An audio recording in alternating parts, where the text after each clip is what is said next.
In today's video, I wanted to give you a few tips on how to get gold LMGs, which will actually lead to getting platinum LMGs. In case you guys didn't know, for those of you that don't, once you get gold weapons for an entire category, you'll unlock platinum for that specific weapon category. And then once you expand to get camos for all the weapons within the game, you will unlock Damascus. For the most part, a lot of these challenges are fairly straightforward, but I think people struggle with one case or another depending on what mode you play in. So by the end of today's video, I'm going to go ahead and make sure that you have a good understanding how to complete all 10 of the different challenges for the LMGs, as well as have a best class setup for each of these individual weapons. Just a quick reminder, if you do enjoy the video or find it helpful in any way, please do me a favor of hitting that like button. And if you're brand new to the channel or part of the 88% that YouTube is telling me that is not currently subscribed, that continue to watch my videos on a regular basis, definitely consider subscribing with notifications on so you'll be able to find your way back to the channel. So the first challenge that you have when it comes to LMGs is just general kills,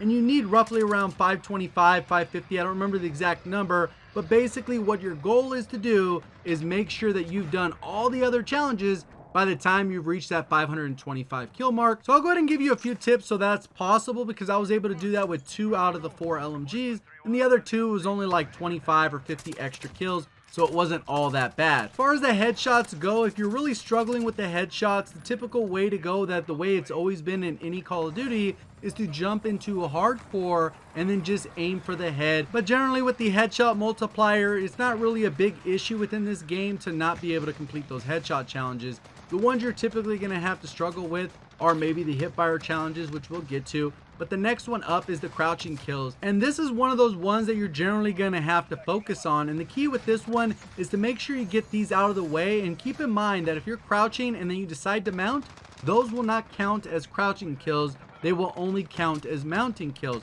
So if you're in an area where you're thinking, okay, let me go ahead and mount this weapon, if you don't need mounting kills, just stay crouched and try and land those shots, even though you're going to have to deal with a little bit more recoil. Another thing that can help with the crouching kills is if you're coming up on a flank and you happen to see someone in a good line of sight, a lot of times you can just go to crouch before you actually fire your weapon, so you can make sure you get a crouch kill instead of a generic kill. So the crouch kill is generally straightforward. Next up is actually going to be the hipfire kills, and with LMGs it can be a little bit trickier, so you're going to want to make sure you put your specific attachments that'll help with that. And pretty much you have the laser sight, so pretty much just go with the basic laser sight, which doesn't show off the actual laser, because that can give away your position. Another thing you can equip is the Merc foregrip, and that one will help with recoil control as well as general hip fire accuracy. So I actually have a few different tips with the hip firing, because I think a lot of people will struggle with this one just because the hip fire spread is kind of wide, and the goal with hip firing is to make sure that you're not really moving, because if you notice, anytime you take a step, that hip fire spreads out pretty wide, so you're generally going to want to be stationary, and you're going to want to play it like almost like you're meleeing to a certain extent, because you want to be that close. You're going to basically want to barrel stuff the opponent, be so close that basically all the shots will land and you will actually still have a reasonable time to kill. Again, you can go ahead and make sure that you're doing the same thing you're doing with the crouching kills, that if you're coming up behind someone, maybe you pop dead silence, you run up really close and then you go ahead and kill them, and maybe you can end up getting a couple kills in the process. On top of that, there's other ways you can go ahead and go about it.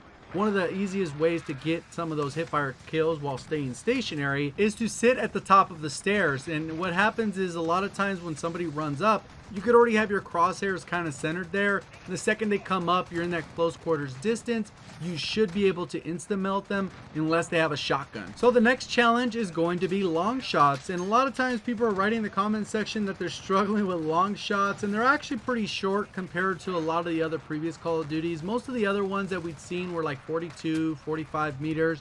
In this Call of Duty, we're looking at 38 meters for both rifles as well as LMGs. And your best bet for this one is always going to be ground war, in my opinion, just because the map's so large, there's so many players. You could pick the right spot and get a lot of your mounted kills done at the same time. That's what we're going to talk about in the next tip. But obviously with this one, with the longer sight lines, you're going to be able to get a ton of long shots. You're going to want to make sure you're equipping more of the attachments that are geared towards recoil management and not so much the ADS speed, so you can actually move around. So what you're going to do is kind of post up in an area. You know it's going to be a little bit more of a long shot, so you've already accounted for that by having lower recoil. You're aim down sight already, so you're not penalized for the slower aim down sight time. Then you're going to be able to hit those shots at range. The other scenario, again, goes back to what people have done in the past, and that is to go ahead and play hardcore on some of the larger maps. And if you happen to do that, you can go ahead and get some of those longer sight lines, and then it's only going to take one bullet with any of the LMGs. So now next up is the mounted kills, and luckily you don't have a ton of mounted kills with the LMGs. It's like half as much as the rifles and a little bit less than we're seeing with the SMGs at right around 65 mounted kills, I believe. 65 or 75, I don't remember the exact number off the top of my head. But when you do these ones, the goal is to just focus on them. And if you actually struggle at finding locations where you can actually get mounted kills, you might want to use the field order that actually allows to put that deployable cover, so you can go ahead and mount on that. And unfortunately with this one, you can't really be mobile when you're doing it, or else you're just not going to get them. So you kind of got to post up, camp a little bit, kind of have a long sight line where you can hit targets, multiple targets, as they're moving from one location to another. And there's tons of these within Ground War, and there's tons of these within each of the individual maps. They're pretty straightforward on how to figure out.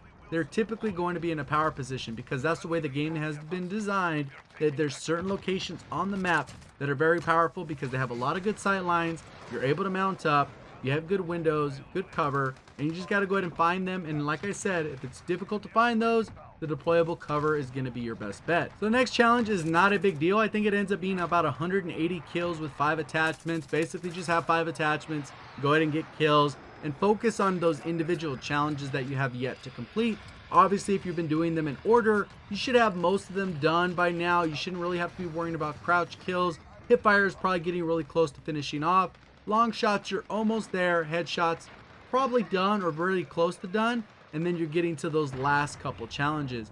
The next challenge you're going to end up having is double kills. And you're going to want to try and make sure you're getting these as quick as possible, because what ends up happening is the next challenge is going to be based off having no attachments, and it gets a little bit trickier with some of these LMGs because a couple of these LMGs suck without attachments. And then once you level up the weapon once again, you're going to have to get 3 kills without dying. The key with this one is the kills carry over. So if you go on like a 6 streak, it'll count 9, 12, 15, however long the streak is, as long as that streak is divisible by 3. So if you end up on a 15 streak, you're going to go ahead and get credit for 5 of them. So pretty straightforward. And like I said, if you've gone ahead and tried to focus on these as they come up, you should be able to complete all of them or get really close to completing them by the time you finish that first challenge, which is to get that 550-ish kills. So the gameplay we're looking at in the background is me completing some of the final challenges I needed for LMGs to unlock Platinum. Unfortunately, nothing pops up in game, but we will see the post-game summary where it shows I unlocked Gold and Platinum, then Platinum for the other individual LMGs. So now I'll go ahead and show off what Gold and Platinum look like for each of the individual LMGs, as well as give you a best class setup for each. If you're new to the camo grind, I definitely recommend going through the LMGs because there's only 4 of them, and pretty much 3 out of the 4 are very good LMGs, and the 4th one not so good. And not because it sucks at damage, it just has a very long reload of about 8 seconds. So the first weapon we'll go ahead and take a look at is the PKM, and we'll go ahead and take a look at the class setup for that. I'm running an optic on it. You could pretty much use whatever. I like the monolithic suppressor, the 26.9 inch extended barrel, the commando foregrip, and the stipple grip tape. This one doesn't have a ton of recoil, so pretty much you have a couple here for recoil management, and the suppressor is nice because it's going to help with both range, but also limit some of that muzzle flash. We'll go ahead and take a look at this one real quick, and then we'll go ahead and switch through the different ones so you can see. So here's Gold. Gold's actually a pretty cool camo in this game. You can kind of see the weapon, how it is when you sprint, and then with fire, and then we got reload. So you can kind of see how the weapon looks overall, if it's worth that grind to you or not. I wish they would have covered the entire weapon, because you can see right here the ammo is still that green kind of like camo looking thing, but other than that, nothing crazy. So let's go ahead and look at the next weapon. It's the SA-87, and the best class setup for that, I like the optic, again the monolithic suppressor, the SA-87 25.4 inch factory barrel, commando foregrip, and the stipple grip tape. This one is cool because the reload is actually pretty nice, which you'll see right here. So when I switch over, the reload doesn't actually take as long. Consider it like an LMG. It actually reloads pretty quick compared to the rest. So I would definitely treat this one a lot more like a rifle than an actual LMG. So primarily you're going to have to pre-aim, but that's pretty much how it goes. You can kind of see how that overall looks. Pretty clean. Next up is actually the M91. So we'll go ahead and switch that real quick. So right here, we can go ahead and take a look at that class setup. I like, again, an optic, monolithic suppressor, the M91 heavy, commando foregrip, and the stipple grip tape. And you can see pretty much the class setups are almost identical, and I'm primarily swapping out that barrel. That's going to give me the range and control to help minimize some of that recoil. Again, this one actually I didn't have a lot of problem with. Was a pretty nice LMG. Overall, you can see kind of how it looks when you reload, when you run around with it. Nice little gold camo, but obviously on the bottom where the ammo feeds through is not as clean as it probably could be. Next up is actually going to be the MG34, and we'll go ahead and take a look at that one. That one I actually feel like the recoil is a little bit weird, and you need the extra ammo. So I kind of put everything towards recoil and the ammo, because as you'll see with this one, it takes a very long time to reload, and most of your deaths will probably come from reloading as opposed to actually missing your shots. So right here, I got the monolithic suppressor, the FSS Brute, commando foregrip, the 100-round belt, and the rubberized grip tape. So what we'll go do is take a look at that, and then we'll go ahead and look at them all in platinum. So right here, you can see kind of how it looks. And the iron sights, I mean, they're kind of ugly because I wish they were gold, and you'll see with the platinum, they don't do anything different either. But look at the reload. 1, 2, 3, 4, 5, 6, 7, 8, 9, like forever. Feels like, and odds are that's how you're going to die. So let's go ahead and take a look at the next one. Now we can see platinum. Oh, there's platinum. You can see how that looks. Nice and chrome looking. Kind of like how they did it in World War II. But it also has kind of like a digital print to it. If you look at it in the light, you can kind of see it's kind of a little bit two-toned color with like a darker shade to it. If we look at the other one, you can see the same thing. This one looks really clean, how they covered the entire weapon. Even the magazine is kind of like a different color, but you don't really notice it as much as the other ones, because the other ones kind of stand out. And this is the iron sights of that one, if that's what you're kind of looking for. And then we also have, you can see the last two in platinum. So here we go. You can kind of see it. Obviously, the bottom is still that like, and the iron, look at how much the weapon moves without any attachments. But you can see kind of how it looks. Nothing crazy here. And then we got the last one here. Pretty much these. Nice and chrome looking. So I would recommend starting with LMGs because there's only 4 of them. They're relatively easy to get. You only need about 500-600 kills total if you're focusing on those individual challenges.